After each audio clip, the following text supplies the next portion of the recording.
Daniel Farke announced as the new manager of Leeds United last night. Have the Leeds owners alighted on stability in the managerial choice and his championship know-how, the most sensible decision that the club could make? It's a 4-year contract. He's twice led Norwich to promotion. Norwich fans painted a mural of him in tribute. They liked him so much. There are question marks over his Premier League performance. What would you make of the decision to appoint Daniel Farke at Leeds? Well, I don't know him, and I don't know anyone that's worked under him, so it's a view from afar. But what he did in terms of getting Norwich promoted twice in the style of football they did it in was admirable. Really good quality football. Always came across as a humble guy. I like the way he spoke. He was always open and honest, and as I say, quite humble, I think. So yeah, makes sense. Is that what you would have done? Is it a pragmatic approach? Is it Leeds United turning around and saying, let's get someone in who can get us out of the Championship? I thought he was okay when he was at Norwich. I thought it was given a bit of time that I was surprised they gave him, because I think it was about 18 months before he really hit his straps, or certainly not an instantaneous return from him. They were patient with him because not only were the results weren't great initially when he first went to Norwich, but also in this world of optics, which I don't agree with, but ultimately it exists, people's perception of the manner in which he spoke and the way he looked created a culture of what we got on our hands here. Similar to the way that the certain sections of the media parodied Unai Emery, there was a similar outlook towards Daniel Farke. I think it's an okay appointment. I mean, he did a decent job. In the end, like in most places, people stopped listening and the direction that Norwich were going in, albeit, once upon a time, Stuart Webber was the academy director that could, the technical director that could do no wrong. They ran out of the ability to be able to get decent enough players to be able to perform at a level in the Premier League, and Farke lost his way. I think it's okay.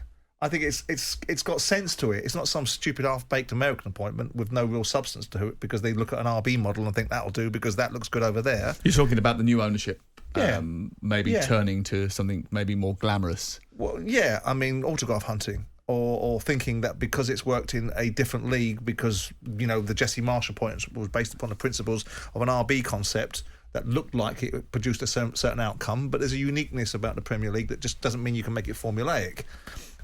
This guy has gotten you out of the Championship.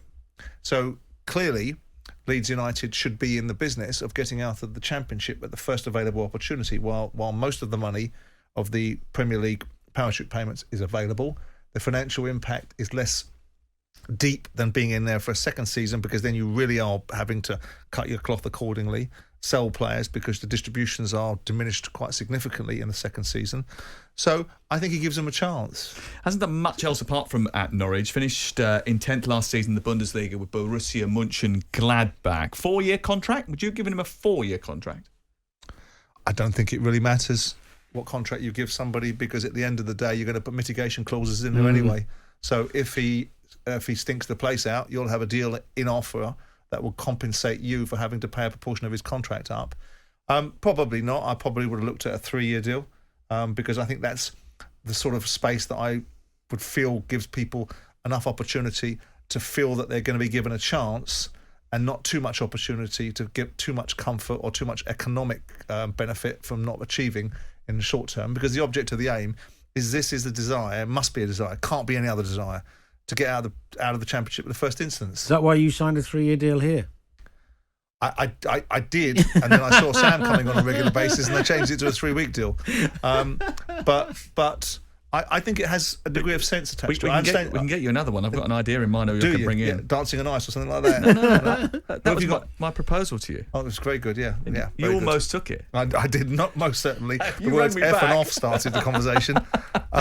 But I think it's a decent appointment. I think that there's nothing particularly mystical about it or particularly inspiring about it. Well, it's obvious they want to play a certain way, and he does play. He tries to play good football. How difficult is that going to be, bearing in mind the pre-season starts next week and it's a late appointment?